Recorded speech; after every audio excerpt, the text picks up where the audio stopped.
Hello dear students, welcome to the official YouTube channel of the home academy. तो आज की video में हम जो है वो प्रैक्टिस करेंगे फिजिक्स के टेस्ट की। तो यहाँ पर जो है फिजिक्स से रिलेटेड जो है वो 20 मल्टीपल चॉइस क्वेश्चन होंगे। तो यहाँ पर हम इन्हीं की प्रैक्टिस करेंगे। If you like our video, do share with your friends and do not forget to subscribe the home academy YouTube channel. Also join us on our social media, Facebook, Instagram. तो start करते हैं आज के हम पहले question से। तो पहले क्वेश्चन में पूछा गया है, which instrument is use to measure the power of the electric circuit. तो यहाँ पर हमें पावर को मेजर करना है।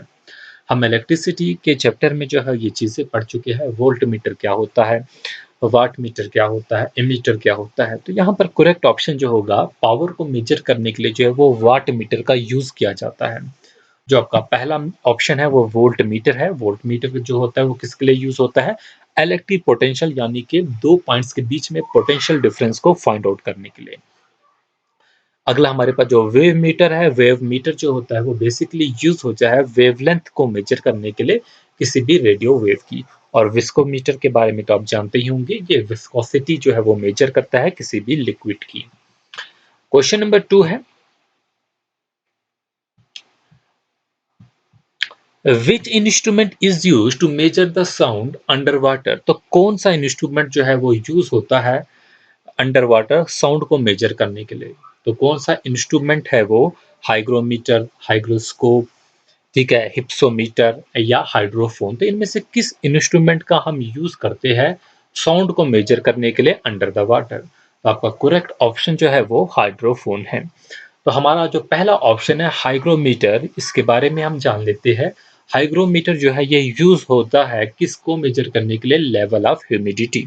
तो हम इससे जो है वो ह्यूमिडिटी को जो है वो मेजर करते हैं। हाइग्रोस्कोप जो होता है shows the chances in the atmospheric humidity. Show क्या करता है, सॉरी, शो करता है changes in the atmospheric humidity. Humidity में, एटमॉस्फेयर में क्या चेंजेस होती है उसे हम हाइग्रोस्कोप से चेक करते हैं। और हमारा लास्ट ऑप्शन जो था, तो ऑप्शन नंबर थर्ड जो है हिप्सोमीटर जो है, तो ये हम बेसिकली मेजर करता है किसी भी लिक्विड का जो है बॉइलिंग पॉइंट जो है वो मेजर करता है। तो यहाँ पर आपके दो ऑप्शन जो है वो करेक्ट हो गए।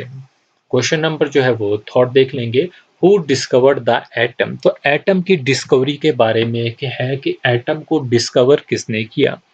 तो करेक्ट ऑप्शन जो होगा आपका जॉन डेल्टन। तो पहला ऑप्शन जो है वो मैडम मैरी क्यूरी है, फिर जेम्स चैडविक है, ऑप्शन नंबर थर्ड जो है वो रदरफोर्ड है। तो यहाँ पर आपको हर किसी के बारे में पता होना चाहिए। जॉन डेल्टन है, इन्होंने जो है एटम की डिस्कवरी की 1808 में की। फिर हमारे पास मैडम मैरी क्यूरी है, इन्होंने क्या चीज की डिस्कवरी की, इन्होंने डिस्कवर किया रेडियम। कब डिस्कवर किया रेडियम, इन 1898। तो मैडम मैरी क्यूरी जो है शी डिस्कवर्ड रेडियम इन 1898। फिर हमारे पास अगला ऑप्शन जो है वो जेम्स चैडविक है, और जेम्स चैडविक ने क्या डिस्कवर किया, न्यूट्रॉन डिस्कवर किया। कब किया, 1932 में। और फिर हमारे पास जो थर्ड ऑप्शन है वो रुदरफोर्ड है। तो रुदरफोर्ड एंड फोर्ड ने बेसिकली प्रोटॉन 1919 में जो है वो डिस्कवर किए। तो आपका जो करेक्ट ऑप्शन है एटम से रिलेटेड वो जॉन डेल्टन है, याद रखेंगे आप। क्वेश्चन नंबर जो है वो अगला कर लेते हैं। क्वेश्चन नंबर 4 जो होगा वो क्या है, तो which law is also called the law of inertia. तो हमने न्यूटन्स के लॉ जो है इनके बारे में जो है ये क्वेश्चन है, न्यूटन की किस लॉ को कहा जाता है लॉ ऑफ इनर्शिया। ठीक है, तो आप जो है अपनी 9th क्लास में भी पढ़े होंगे, Newton's first law of motion को जो कहा जाता है क्या, लॉ ऑफ इनर्शिया। तो Newton's first law of motion is law of inertia. Question number 5 है, if no external force acts on a system of bodies. हमारे पास एक सिस्टम ऑफ बॉडी है, तो उस पर कोई भी एक्सटर्नल फोर्स जो है वह एक्ट नहीं कर रही। तो इसका मतलब जो टोटल लीनियर मोमेंटम है सिस्टम का वो कांस्टेंट होगा। तो ये लॉ जो है, ये एक जो है लॉ, ये लॉ जो है वो किसने कहा है, मतलब इस लॉ, क्या ये न्यूटन फर्स्ट लॉ है, ये किस लॉ की स्टेटमेंट है, सॉरी। तो ये किस लॉ की स्टेटमेंट है कि अगर कोई भी external for body system of forces पे या सिस्टम ऑफ बॉडी पे जो है वो एक्ट नहीं कर रही है, तो जो टोटल लीनियर मोमेंटम है सिस्टम ऑफ बॉडीज का वो कांस्टेंट रहेगा। और ये हमारे पास है principle of conservation of the linear momentum. क्या है ये हमारे पास, principle of conservation of the linear momentum. बढ़ेंगे अपने अगले क्वेश्चन की तरफ। क्वेश्चन नंबर 6 है, क्या कह रहा है क्वेश्चन नंबर 6 जानते हैं। Longitudinal waves and transverse waves are the type of. तो काफी बार जो है ये साउंड के चैप्टर में जो है हमने, और सॉरी वेव्स के चैप्टर में जो है ये हमने पढ़ लिया है। तो कि ये जो है वो किसकी टाइप होती है, मैकेनिकल वेव्स की जो है वो टाइप होती है। Question number 7, what is the relation between the wave velocity, wavelength, frequency and the velocity. तो हम बेसिकली रिलेशन किसके बीच में पूछा है, वेवलेंथ। वेवलेंथ को हम किससे डिनोट करते हैं, लैम्डा से डिनोट करते हैं, फ्रीक्वेंसी न्यू से, ठीक है, और वेलोसिटी वी से। इनके बीच में जो है वो रिलेशन पूछा है। और हम सभी जानते होंगे जो वी होता है, वेलोसिटी किसी भी वेव की होती है, वो फ्रीक्वेंसी न्यू और इनटू लैम्डा होती है। और ये इस पे जो है न्यूमेरिकल भी आपके जो है वो पूछे जा सकते हैं। तो ये रिलेशन जो है वो आपको याद रखना होगा। तो करेक्ट ऑप्शन जो होगा वो आपका इसमें से ऑप्शन नंबर ए जो है वो करेक्ट होगा। क्वेश्चन नंबर 8 की तरफ बढ़ेंगे। क्वेश्चन नंबर 8 जो है, what are the audible sound waves. Audible sound waves क्या होती है। देखिए, इंसान जो है वो वही जो है वो साउंड सुन सकता है जिसकी फ्रीक्वेंसी रेंज जो होती है वो 20 हर्ट्ज से लेकर 20,000 हर्ट्ज तक होती है। तो ये करेक्ट ऑप्शन जो होगा आपका ऑप्शन नंबर बी होगा। तो यही इसी को कहा जाता है Audible sound wave.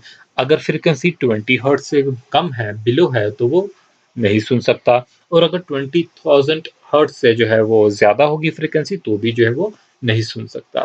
Question number 9 है, the slope of a distance time graph shows. Slope जो है डिस्टेंस टाइम ग्राफ का जो है वो क्या शो करता है, ये जो है वो क्या शो करता है, slope of a distance time graph. तो स्लोप जो है डिस्टेंस और टाइम के ग्राफ का जो है वो स्पीड शो करता है, किसी भी पार्टिकुलर डायरेक्शन में कितनी स्पीड है उसे शो करता है। क्वेश्चन नंबर जो है वो 10, as the object covers unequal distances in equal interval of time, it is said to be in। तो अगर कोई भी ऑब्जेक्ट होगा वो इक्वल डिस्टेंस को कवर करेगा, अनइक्वल डिस्टेंस को कवर करेगा लेकिन इक्वल इंटरवल ऑफ टाइम में, तो it is said to be in, किस मोशन में ये ऑब्जेक्ट जो होगा वो कहलाएगा। तो ये बेसिकली जो ऑब्जेक्ट होगा वो नॉन यूनिफॉर्म मोशन में होगा। नॉन यूनिफॉर्म में मोशन में क्या होता है, when an object travel unequal distances in equal period of time, उसे हम कहते हैं नॉन यूनिफॉर्म मोशन। और ऑब्जेक्ट जो होता है वो ट्रेवल करता है डिफरेंट डिफरेंट रेट से और डिफरेंट टाइम पे, तो उसे हम कहते हैं नॉन यूनिफॉर्म मोशन। तो नॉन यूनिफॉर्म मोशन क्या होता है, एक ऑब्जेक्ट जो है वो अनइक्वल जो है डिस्टेंस ट्रेवल करता है इक्वल पीरियड ऑफ टाइम पे। क्वेश्चन नंबर जो है वो 11 को देख लेंगे। क्वेश्चन नंबर 11 है हमारे पास कैलेडोस्कोप से। Kaleidoscope was invented by, kaleidoscope को जो है वो किसने इन्वेंट किया है। कैलेडोस्कोप को इन्वेंट किया है डेविड ब्रिस्टर ने, और करेक्ट ऑप्शन जो होगा वो डी है। और आपको अगर इसका जो है वर्किंग प्रिंसिपल जो है पूछा जाए कि किस पे ये बेस है, तो ये याद रख लेना, ये रिफ्लेक्शन पे बेस है। ठीक है, दो मिरर को जो है एक सर्टेन एंगल पे जो है वो रखा जाता है, तो उसकी उस पे जो है ये बेस है, रिफ्लेक्शन पे बेसिकली।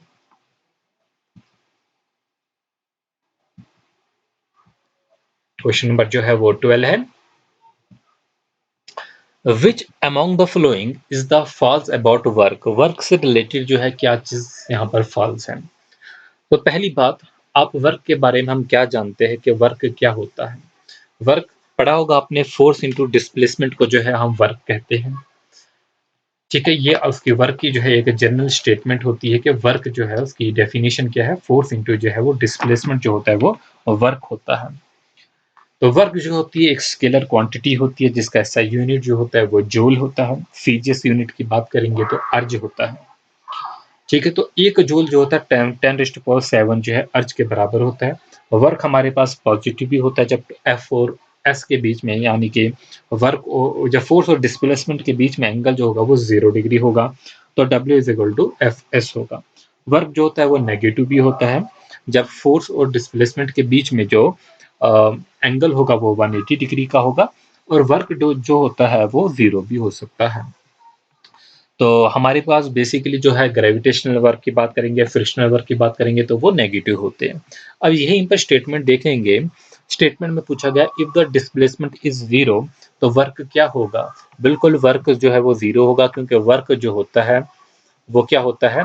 वो होता है एफ इंटू एस। तो अगर एस जो है वो जीरो होगा, मतलब डिस्प्लेसमेंट जीरो होगी, तो वर्क भी जीरो होगा। तो ये स्टेटमेंट करेक्ट है। Work done can be negative, बिल्कुल ग्रेविटेशनल वर्क जो डन जो होता है वो नेगेटिव होता है, फ्रिक्शनल वर्क भी जो है वो भी नेगेटिव होता है।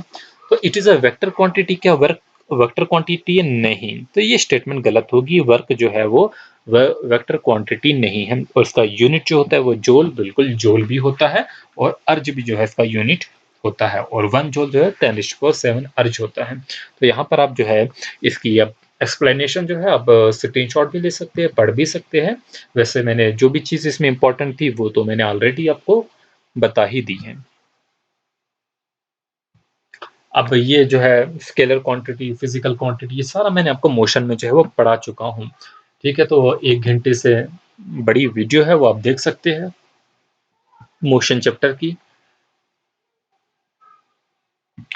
Question number 13, if a ball is thrown up which of the following does not change. अगर हम एक बॉल को जो है ऊपर फेंकते हैं, ये हमारे पास एक हाथ में बॉल है, इस बॉल को जो है हम ऊपर फेंकेंगे तो क्या चीज चेंज नहीं होगी?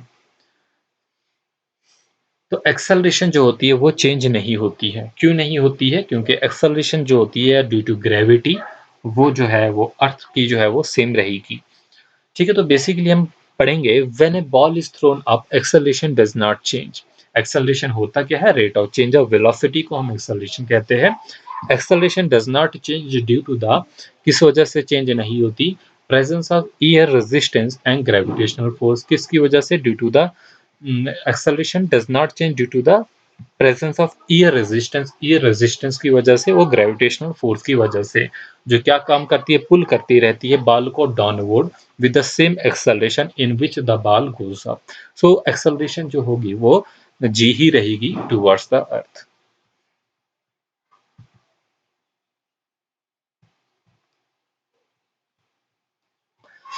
तो लाइट ईयर है अगला क्वेश्चन जो है, light rays enter the I through the outer transparent structure at the front of the I called. तो लाइट जो होती है वो लाइट रे जो होती है वो एंटर करती है आई के अंदर through the outer transparent structure at the front of the I called. उसे हम क्या कहते हैं? तो लाइट रे जो होती है वो एंटर करती है through the outer transparent structure, उसे हम क्या कहते हैं? कॉर्निया कहते हैं। The cornea serve as a protective covering for the front of the eye and also help focus the light on the retina at the back of the eye। ठीक है, तो याद रखेंगे। क्वेश्चन नंबर 15 होगा, hertz is the SI unit of which of the following. तो hertz जो होता है वो किसका एसआई यूनिट होता है? तो सिंपल है, हर्ट्स जो है वो फ्रीक्वेंसी का जो है वो यूनिट होता है। अगला क्वेश्चन देख लेंगे। अगला क्वेश्चन जो है वो मैरिज से रिलेटेड है। ये हमने लाइट के चैप्टर में पढ़ लिया है। The phenomena which causes the marriage. ठीक है, मैरिज का फिनोमिना जो होता है वो किस वजह से होता है? ये जो है टोटल इंटरनल रिफ्लेक्शन से होता है। So the phenomena which causes the marriage is total internal reflection. अब बेसिकली मैरिज क्या होता है? एक ऑप्टिकल फिनोमिना है, जो कि आप ऑप्टिक्स के चैप्टर में पढ़ते भी हो, और या लाइट के चैप्टर में कहिए। तो इसमें जो होता है ऑप्टिकल इल्यूजन बनता है due to refraction of the light. ठीक है, किसकी वजह से? रिफ्रैक्शन ऑफ द लाइट की वजह से। तो mirage happens in desert areas. Desert area में आप देख सकते हैं मैरिज। ठीक है, ऐसा लगता है कि वहां पर वाटर है, बट एक्चुअली में जो है वह वाटर नहीं होता है। तो ये क्वेश्चन जो है अगला देख लेते हैं। इसकी जो है मैंने वो जो है पिक्चर भी जो है वहाँ पर लगाई है, सर आप देख सकते हैं, वो वीडियो ज़रूर देख लेना आप। बाहर से टॉपिक का नाम जनरल साइंस ही लिखा गया होगा, क्योंकि मैं किसी भी टॉपिक का जो है वो नाम नहीं लिखता हूँ चैप्टर के बाहर। क्वेश्चन नंबर 17 है, if a star is bigger than sun. तो देखिए ये क्वेश्चन जो है बहुत बार जो है एसएससी में पूछा गया है, और तभी मैंने ये क्वेश्चन लिया भी है। If a star is bigger than sun, अगर स्टार जो होंगे वो सन से बड़े दिखेंगे, but not more than twice as big, लेकिन उतने बड़े नहीं कि सन का जो है वो दुगना उनके ट्वाइस होंगे, इट विल टर्न इनटू ए, तो ये किस में टर्न हो जाएगा, तो ये बेसिकली जो होगा वो पल्सर। तो पर्सल जो है जो पल्सर है, it is a highly magnetize rotating neutron star. तो याद रखेंगे जो हमारा पल्सर है ये क्या चीज होती है, रोटेटिंग न्यूट्रॉन स्टार होता है, white dwarf that emit a beam of electromagnetic radiation. So they are spherical, compact objects that are about the size of a large city but contain more mass than the sun. So they are used to study the extreme state of matter, search for planets beyond Earth's solar system, and measure the cosmic distances. Question number 18 है, the waves used in the radar system, तो वो waves जो radar system में use होती है, तो radar system में कौन सी वेव्स यूज होती है, रेडियो वेव्स ही होती है। तो रेडियो वेव जो है बेसिकली जो है टेलीविजन ब्रॉडकास्टिंग में, एयर ट्रैफिक कंट्रोल में भी जो है वो यूज होती है। तो रडार सिस्टम में भी जो है यही यूज होती है। रडार की कभी कभी फुल फॉर्म में आ जाती है, तो क्या होगा, रेडियो डिटेक्शन एंड रेंजिंग। तो ये रेडियो, आर से रेडियो डिटेक्शन एंड रेंजिंग जो है ये इसकी फुल फॉर्म है। क्वेश्चन नंबर 19 की बात करेंगे, which of the following are the highest frequency electromagnetic wave. तो दिए गए ऑप्शन में से पूछा गया है which of the following are the highest frequency electromagnetic wave. तो कौन है इसमें से, गामा रेव जो होती है वो हाइस्ट फ्रीक्वेंसी इलेक्ट्रोमैग्नेटिक रेज है। Gamma rays have the highest energy, the shortest wavelength and the highest frequency. याद रखेंगे गामा रेज की जो है हाइस्ट एनर्जी तो है, शॉर्टेस्ट वेवलेंथ होगी और हाईएस्ट फ्रीक्वेंसी होगी। तो और गामा रेज जो है हाईएस्ट फ्रीक्वेंसी इलेक्ट्रोमैग्नेटिक वेव है। आज का आखिरी क्वेश्चन जो होगा क्वेश्चन नंबर 20, एक न्यूमेरिकल दिया गया है। तो what is a heat generated, heat generated मतलब हमें एच जो है वो फाइंड आउट करना है। In heating element of resistance, resistance R दिया गया है 900 ohm, when a current of 0.3 ampere passes through for 10 second, जिसमें करंट जो है 3 एम्पियर का पास हो रहा है 10 सेकेंड के लिए। So the heating effect produced by an electric current I through a conductor of resistance R for time T. तो ये हमें निकालना है। देखिए करंट आई, हमारे पास heating effect H is equal to I square R T होता है। एच किसके बराबर होता है, ये हमारे पास आई होगा, आई का स्क्वायर करेंगे और जो है वो आर टी करेंगे। ठीक है, ये हमारे पास फार्मूला है। क्या आई दिया गया है हमारे पास, बिल्कुल आई हमारे पास 0.3 जो है वो यहाँ पर दिया गया है, आई हमारे पास दिया गया है। आर दिया गया है, बिल्कुल रेजिस्टेंस 900 ओम दिया गया है। ठीक है, टाइम दिया गया, बिल्कुल 10 सेकंड टाइम दिया गया है। हर चीज जो है वो हमारे पास दी गई है, सिर्फ हमें कैलकुलेशन करनी है। H is equal to 0.3 into 0.3 into 900 into 10, क्या आ जाएगा 800 जूल। तो इस सिंपल सिंपल से क्वेश्चन है जो कि आपके एग्जामिनेशन में पूछे जा सकते हैं। तो यहाँ पर हमने जो है 20 क्वेश्चन जो है वो कंप्लीट कर लिए हैं। तो होपफुली जो है आपके इसमें से ज़्यादातर क्वेश्चन जो है वो ठीक होंगे। आप कमेंट सेक्शन में ज़रूर कहेंगे कि ये जो 20 क्वेश्चन थे इनमें से आपके करेक्ट कितने हुए। 15 करेक्ट हुए हैं, ठीक है, 20 के 20 करेक्ट है, 19 करेक्ट है, 18 करेक्ट है। तो ये जो है आप कमेंट करना ना भूलिए। जल्दी हम आएंगे आपके लिए जो है और कंटेंट लेके, अच्छे से अच्छा कंटेंट जो है प्रोवाइड करने की जो है वो कोशिश करेंगे आपको।